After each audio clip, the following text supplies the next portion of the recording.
Brevet de mathématiques, session 2023, Amérique du Nord, exercice numéro 2, Pythagore, Thalès et compagnie. On considère la figure à l'écran qui n'est pas à l'échelle. On donne les mesures suivantes. AN vaut 13 cm, LN 5 cm, AL 12 cm, ON 3 cm, O appartient au segment LN, H appartient au segment NA. Montrez que le triangle LNA est rectangle en L. Considérons le triangle LNA et calculons le carré de la plus grande longueur, c'est-à-dire le carré de AN. AN au carré vaut 13 puissance 2, c'est-à-dire 169. Calculons la somme des carrés des longueurs des deux autres côtés, à savoir AL au carré plus LN au carré. AL au carré plus LN au carré est égal à 5 au carré plus 12 au carré, c'est-à-dire 25 plus 144, c'est-à-dire 169. Nous obtenons l'égalité AN au carré est égal à LN au carré plus AL au carré. D'après la réciproque du théorème de Pythagore appliqué au triangle LNA, comme le carré de la plus grande longueur est égal à la somme des carrés des longueurs des deux autres côtés, on en déduit que le triangle LNA est rectangle en L. Montrez que la longueur OH est égale à 7,2 cm. Montrons que nous sommes dans une configuration de Thalès. Comme le triangle ALN est rectangle en L, la droite AL est perpendiculaire à la droite LN. Comme le triangle HON est rectangle en O, la droite HO est perpendiculaire à la droite LN. HO et AL étant perpendiculaires à une même droite, la droite HO est parallèle à la droite AL.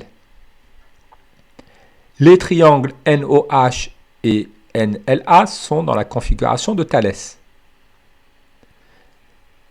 D'après le théorème de Thalès appliqué au triangle NOH et NLA, la longueur HO divisée par la longueur AL est égale à la longueur NO divisée par la longueur NL. Par un produit en croix, on en déduit que la longueur OH est égale à LA fois NO sur NL. Passons à l'application numérique, 3 fois 12 divisé par 5. Nous obtenons que la longueur OH vaut 7,2 cm. Calculez la mesure de l'angle LNA. Donnez une valeur approchée à l'unité près. Dans le triangle ALN rectangle en L, le cosinus de l'angle LNA est égal au côté adjacent sur l'hypoténuse, c'est-à-dire LN sur AN. Le cosinus de l'angle LNA est égal à 5 divisé par 13, c'est-à-dire 0,38. L'angle LNA est égal à l'arc cosinus de 0,38, à savoir 67 degrés. Pourquoi les triangles LNA et ONH sont-ils semblables?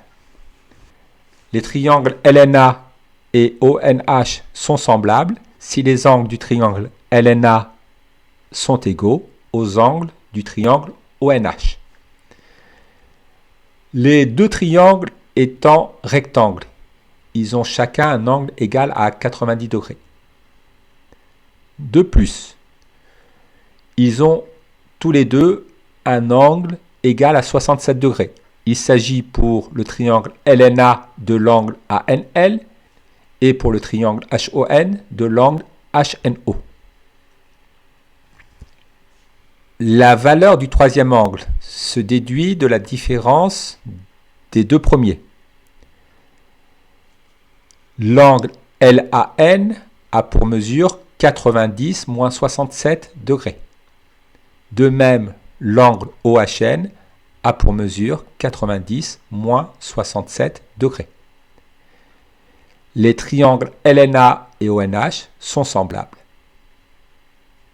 Quel est l'aire du quadrilatère LOHA? Pour calculer l'aire du quadrilatère LOHA, nous allons faire la différence de l'aire du triangle LNA et de l'aire du triangle NOH. L'aire d'un triangle se calcule en multipliant la base du triangle par la hauteur du triangle divisé par 2. L'aire du triangle LNA est égale à ln fois AL divisé par 2. L'aire du triangle NOH est égale à ON fois OH divisé par 2. En passant à l'application numérique, nous obtenons que l'aire du quadrilatère LOHA vaut 19,2 cm². Quelle proportion de l'aire du triangle LNA représente l'aire du quadrilatère LOHA? La proportion s'obtient en divisant l'aire du quadrilatère LOHA par l'aire du triangle LNA.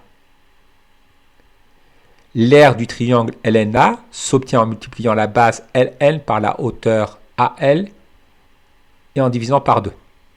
En passant à l'application numérique, nous obtenons une proportion de 0,64, c'est-à-dire 64%.